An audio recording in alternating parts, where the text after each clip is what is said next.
L'obéissance de la loi qu'on s'est prescrite est liberté. Ainsi écrivait Jean-Jacques Rousseau. À pas de charge, le peuple togolais s'est vu imposer une république neuve dite VEM. Mais ceux qui ont pris cette initiative se retrouvent incapables de coordonner le coup afin qu'il soit accepté. À 36 jours de la fin de la session budgétaire, aucun nombre de projets de loi de finances rectificative. Encore moins de projets de loi de finances, gestion 2025. Qu'est-ce qui peut justifier ces violations constitutionnelles si ce ne sont les avatars issus de cette république-là? Le parti a dit, Alliance des démocrates pour le développement intégral, a sonné le tocsin. Et c'est en ça qu'il est parfois utile, même quand on est seul et presque isolé dans l'adversité, il faut parfois choisir de résister à sa façon. Sans jeter l'opprobre sur ceux qui, de leur côté, ont décidé de ne pas siéger.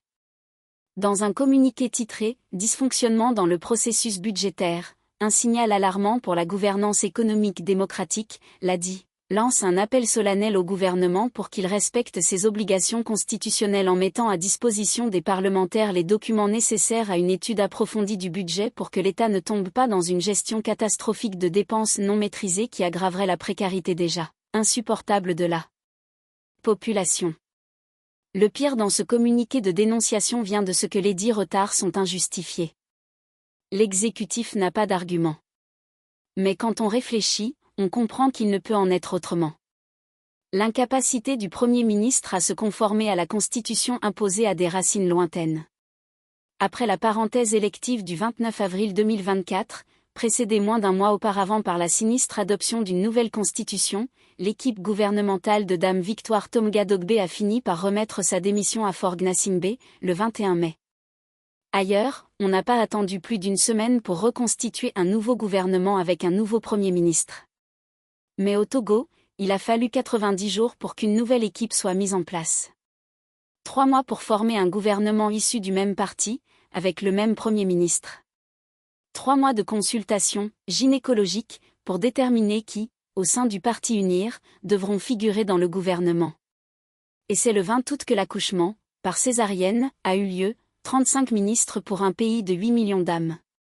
Alors que des urgences de tout genre attendent, sécuritaires, sanitaires, économiques, éducationnelles, bref, sociales. La session budgétaire à l'Assemblée nationale commence le premier mardi du mois d'octobre. Elle est surtout consacrée aux lois de finances, rectificatives et de gestion de l'année suivante.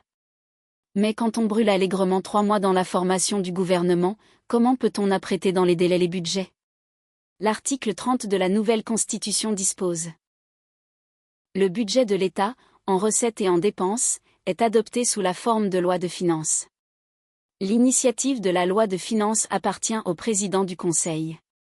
Le projet de loi de finances est débattu et voté d'abord par l'Assemblée nationale puis, transmis au Sénat dans les conditions prévues par une loi organique.